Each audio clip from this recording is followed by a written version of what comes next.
Hey guys, getting further along on our crew hauler project, so let's go get into it.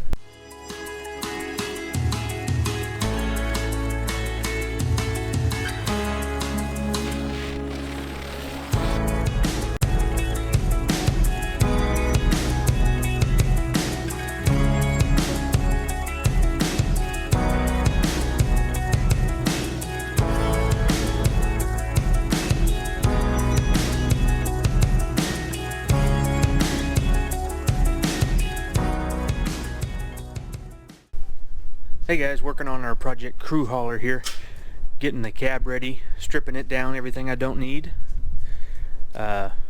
Today, I know last episode at the end I said we're going to be stripping everything off of here and cutting it up, getting it ready to swap. I don't think we're going to be doing that quite yet. I was getting way ahead of myself. I need to, this episode I think I'm going to pull the cab and pull the engine and inspect everything there, because I'm going to have to replace this front frame section here. It's bent, so we're going to pull the cab off of here and pull the engine transmission, inspect everything there, and be able to clean everything up, and we'll start on fixing this front frame section. Once I get everything off here, we'll be able to see the damage up here and what all we need to replace. So going to get this thing in the shop and get ready to pull the cab off of this thing. Hey guys, got the truck back in the shop. It was like crazy windy outside, so decided to do the walk around on the inside. Probably audio is going to turn out better. As you can see, I got quite a bit of stuff stripped off of this thing. Got the doors out of here, most of the interior stuff, the floor mat, all that junk, fenders, and pulled some stuff off the engine, like the battery boxes and everything right here, to get more room up in here. Get a little better shot of the engine. These things are all covered up, unfortunately. There you can see the intake manifold there. Well, it's kind of like valve cover and intake manifold in one. I'll show on that a little bit later on when we get the cab off of here and get the engine uncovered, but these engines are real unique if you're not familiar with them. We'll go over the engine a little bit more when I have it a little more uncovered and you can see more of it, but it's real clean because like I said previously, this engine was replaced like 5,000 miles ago. So I'm real fortunate that have a nice fresh engine in here. Got the floor mat and everything out of here. Did a lot of cleaning in here. Try to get most of the glass out of here, but there's still a little bit here, and the windshield edges of the windshield are still here. I'm gonna have to at some point bust all of this up out of here so I can get it out of here, but I'm going to be cutting this here and getting this out of the way, so I'll probably wait till after I do that, so I just minimize what I have to do, because I'll just leave all that on the top when I cut it all out. But this right here, we're going to have to be cutting the spot welds on here, and I'll be taking this outside piece out all along here, and I'll have to figure out where exactly we need to be width wise, but I think it is right here. So we'll be cutting these spot welds and popping this off of here, and this all here is going to go away because I'm going to use the fender supports off of the 72 and the cowl right here off the 72. So those bolt onto the cowl, the piece that's going to stay there on the 72. So all this is going to go away, and we'll have to just kind of whittle away at it and work at it until we get it just fit right, because there's definitely no template to cut out whenever you're cutting these things apart. All of this is going to be gone. I'm going to be cutting this about right here behind the rear seat mounts, because we're going to keep those, and somewhere along here we'll splice in the old frame, or the old cab, and it'll be old cab from here back. And we'll have the floor here will be Super Duty, so we can mount the center console and the seats in the factory mounting position. So all that will just bolt right in. Same with the floor mat. We can get a floor mat here, carpet. It'll just go right in. And I'll have to pull the dash at some point. But right now,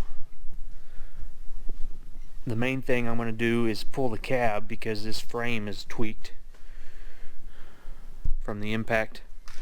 So gonna have to pull the cab bolts and then all the stuff that goes from the cab to the engine, and then we'll pull the cab off in one piece. Good thing enough though, these are made Well, they're not like made, but they're put together in such a way that the cab comes off fairly easy. So there's disconnect points on all the spots where you need to disconnect stuff. One of the big things I'm going to have to deal with is all the aftermarket things like these AC lines and heater lines. Of course, I can just cut all these, but stuff like that that's not factory, I'm not familiar with. I'm going to have to trace all those down and get those all separated, because they go to the engine and they're hooked to the body here, so they're going to have to be separated. Because when the mechanics worked on these things, these ambulances, they didn't pull the cabs because they're connected to the box back there, so they could never pull the cabs. So all the service they did was in frame and in cab, as you call it. And here I do have a lift, but I've only pulled like 2 cabs before, and those were 6.4 trucks. Those are a lot more harder to work on. So I've done everything from head gaskets on these things in frame, so in cab. So it's not too bad. These are a lot better than the 6.4 trucks. But anyway, I guess we'll get to just chipping away at all the stuff that needs to be disconnected, and see if we can get this thing picked off of here. I'm getting some more of this truck peeled away, the stuff I don't need and just broken stuff, and I was able to I took the bent steering stabilizer off, and it was limiting how far you could turn the steering wheel. I figured I would show you guys a plus about the 450s and 550s is the steering angle they can achieve. It's just a massive steering angle, way improved over a 1-ton. And they have this right here is the added width. So if you know, on these things they have the fender flares that stick out here, and the track width is wider. This is added width because on a standard like 1-ton or F250, this spring mount would be cast into the outer C here. So it's added width on each side, so that allows the tire to turn in. And they have a lot bigger steering gear on them. Have a massive steering gear on them. Great big giant thing there, and allows them to get this massive steering angle. So that's pretty cool. You can turn sharp. I got the front cover, or the front bearing. I don't know what this is actually called, but usually this, on a regular engine, this would be the water pump, and it drives the fan. But actually, this is just its own little bearing that runs right there on that pulley and drives the fan. And the water pumps are right here and right here. So since there's 2 water pumps, and then there's a vacuum pump hiding behind here, engine driven vacuum pump. So AC compressor, power steering pump, and we have 2 alternators on this truck. So just kind of whittling away at it. And looks like we're gonna need to do some cleaning in here. Everything's pretty grimy under here, but we'll get to do that when the engine's out, so that's good. This right here would have been the transmission cooler, and obviously it is no longer there, so we're gonna have to get a new transmission cooler. These were watered air cooled, and they have a watered air oil cooler, or water to oil, sorry, I guess this is water to oil cooler. It's back up under there. Right there is the oil cooler on the side of the oil pan. I'll probably upgrade that to a larger oil cooler, because these things like to run pretty hot oil temperature when you're towing. So just I'll keep going at it. Now I think the cab's ready to pull off the frame here. Have everything that's attached to the body separated and over on the body, and everything that stays with the frame and the engine draped over the engine here. Things like the hydro boost lines are undone, the master cylinder is off, stuff like that. All the hoses that go down to the power steering pump and everything from up at the hydro boost, that's all unhooked. Ground straps underneath the cab. Wiring harness, there's a bunch of wiring harness plugs you have to undo. Air conditioning lines, and motor mount bolts. Guess we'll pick it up and see if it wants to come off.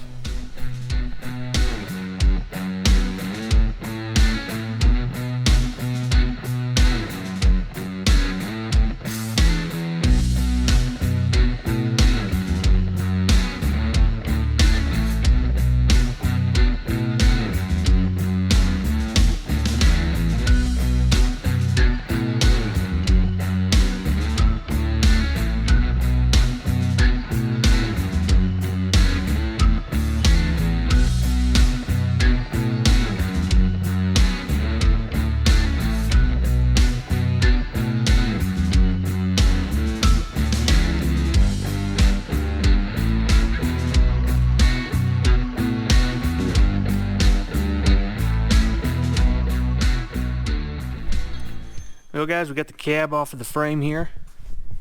This gives you a lot better shot of the engine. And the transmission.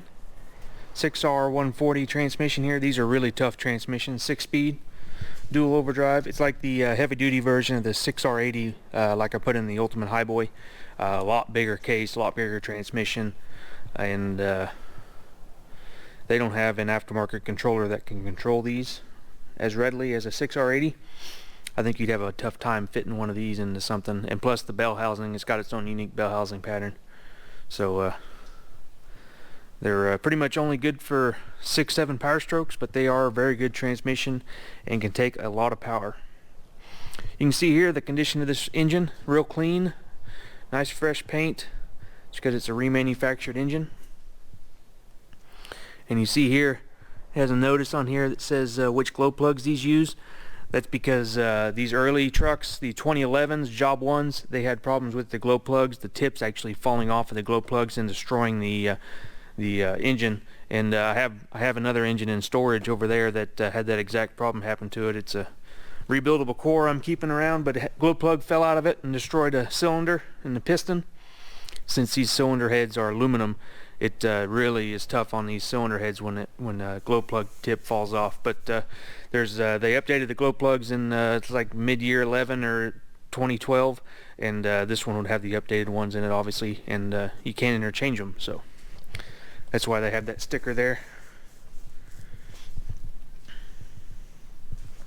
But I thought I would show you what's a little bit unique about this engine.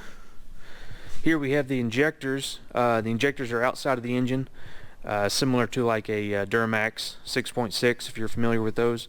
The injectors are outside here, and they go through what you would think would be the valve cover, but actually it's the intake manifold.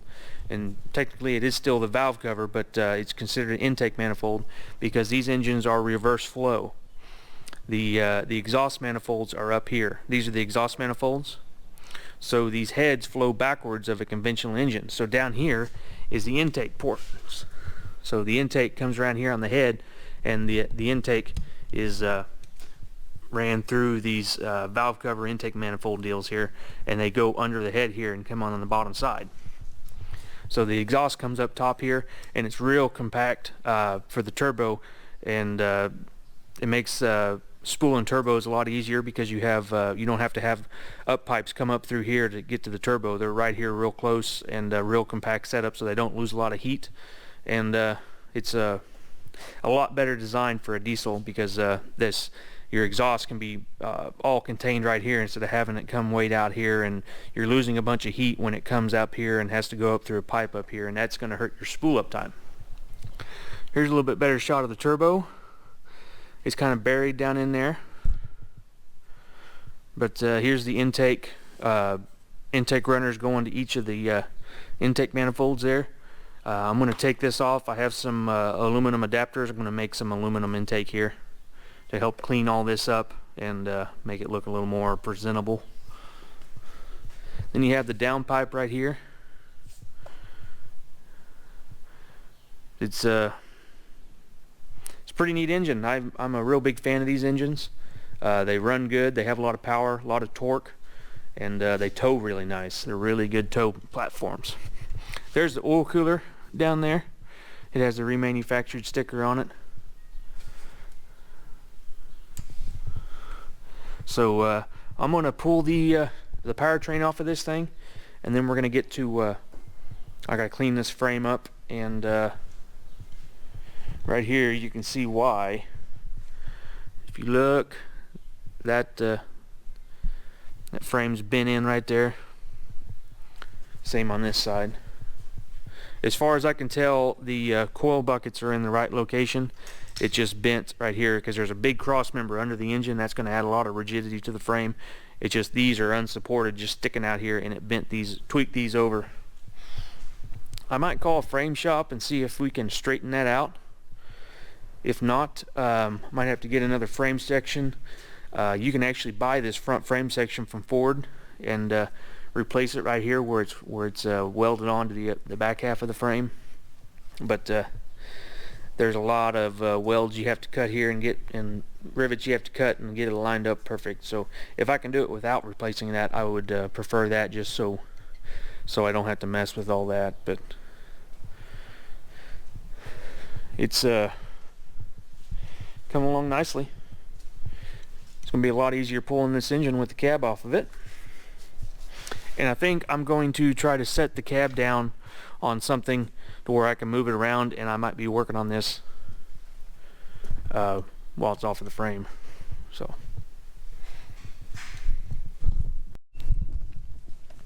well guys, I was playing around with the air compressor, see if I can get it to work, and I got it all fired up. It has auto level and auto ride height. Has these sensors on each side right here, and they control the ride height of the air suspension. And there's actually a computer in here that controls all that, and has dump valves and everything that control it. Found a wiring diagram online, was able to wire up the control box in the cab, this thing right here. All it does is controls the dump, which is a feature where you can dump the air and lower the back end, like it's doing right here. You can dump all the air out of it. We'll let it get the air out of it, and then I'll kick it back up, and you'll see it's got a fast recovery rate and auto leveling. So that's pretty fast. Air compressor kicked on.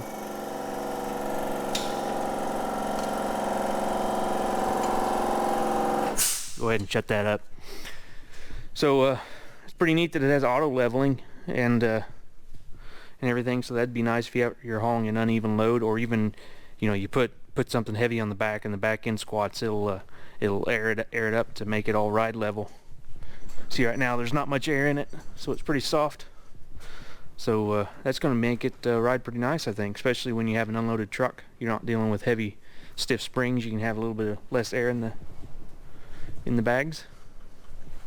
So right now I got to get this cab out of here, and I think I'm going to try to set the crew cab off of our crew cab highboy project on here, and just kind of see how everything fits. So I got to get this thing out of here, move a bunch of stuff around, and see if we can set this thing on.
Hey guys, we got the crew cab highboy's cab in here, and this is the crew hauler's chassis, so don't get them confused. This isn't the green cab.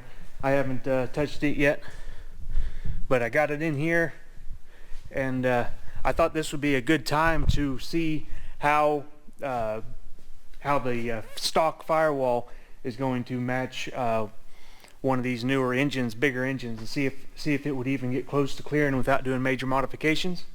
With this crew hauler project, I'm planning on cutting out the firewall and using the Super Duty firewall, But for future projects, I thought it would be a good idea, and had this opportunity to have this bare cab here and this bare chassis. I thought I would take the opportunity and see if it would even be close to fitting. So I don't have any ideas for future projects. This is just a perfect time to try this. So let's set it down, and I'm not even going to set it on the chassis. I'm just going to get it down here and take some measurements and see how everything lines up. But let's set it down and see what happens.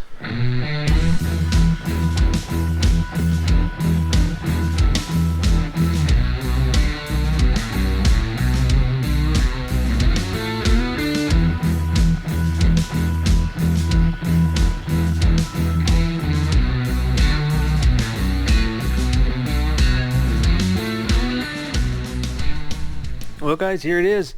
It turned out a little bit better than I expected it to. The engine still needs to go back about 1 inch. Ran into these fuel lines here. They were going to hit the cab right here, but as you can see, if you rerouted those fuel lines, you would have plenty of room to back it up another inch. So the firewall, I think, would clear. Like I said, the wheel needs to move back 1 inch to make the wheel well come out right, and it needs to come down several inches. The transmission tunnel will be close, would be close. Remember, this isn't how I'm doing this truck, this build. This is just to see on future projects if I could get these bigger diesel engines to fit with the factory stuff. My brother's actually doing a 75 Super Cab with a 6-liter Power Stroke, so this is kind of to help him. The cab mounts aren't going to line up. I thought they were going to be close. They look about the right in and out dimension, but they're going to be too far back. So that's unfortunate. I thought, man, those are looking awful close, but it turned out they're too far back. I imagine you could move them forward if you wanted to use the factory ones, and I think they'd have to come up a little bit. As you can see here, the downpipe is going to be a little close. That's probably the first thing that would touch after those fuel lines right here. But that's not very hard to adjust if you need to adjust that. This big notch down here is actually pretty good for these pipes.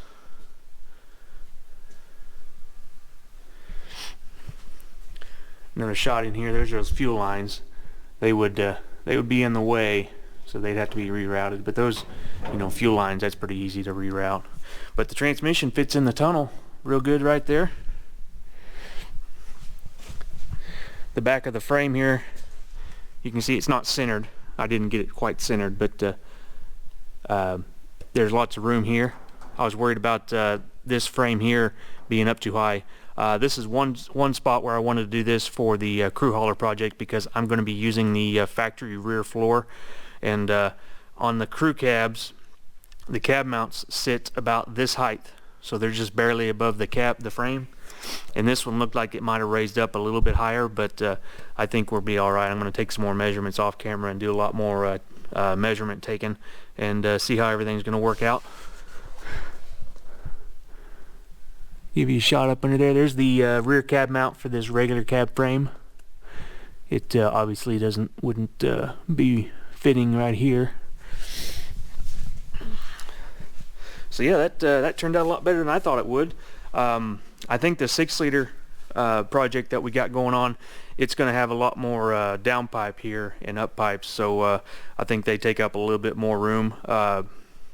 We haven't got to that point of the engine and the old truck fitting together yet, but the up pipes are on our set that I made him a while back, and we might adjust those to make them fit. Once the cab's sitting on there, we'll take off what doesn't fit, and then he'll probably bring it over here, and I'll be making the pieces that do fit if the turbo kit doesn't fit on that truck, because it's a 6-liter. This is a 6.7, lot newer engine. So anyway, just thought I would share this with you since I was doing it. I'm going to take a bunch of measurements, and while I have this cab on here, and see how everything's going to line up, like the cab to axle measurements there, make sure all that's going to come out right, and the front, see how much room we have from the front of the cab to the front of the grill. I know it's going to be limited space right here with the radiator, so I want to kind of get those measurements in my mind so I can kind of pre-plan everything. I like to do a lot of brainstorming in my head, you know, on projects and stuff. That's how I come up with a lot of my ideas. I just think about them for a while, and usually I come up with ideas. So it's good to I can get some measurements in my head, so I can go over some things in my head whenever I'm thinking about it, and I have a measurement that I can go reference whenever I'm thinking, oh, I wonder if this fits, and I can go look at that measurement I took. But it's looking pretty good. I think that cab axle turned out just right. I need to look up the specs on that bed. Anyway, this really gets me fired up about this project. Hopefully this cab isn't going to be here much longer. The body shop is almost done with it, so I'm going to be making a video about this, the crew cab highboy project, soon. If this one doesn't come out before it, or if it comes out before it, I'll have a video on this project coming out shortly after. So anyway, let's get after it. Hey guys, thanks for watching. That does it for this episode of Project Crew Hauler. Next time you'll hopefully be seeing us taking Project Crew Cab Highboy to the body shop and getting that going. So you don't want to miss that. Hit like button, hit the subscribe button, hit the bell. It really helps the channel out. Until next time, thanks for watching, guys.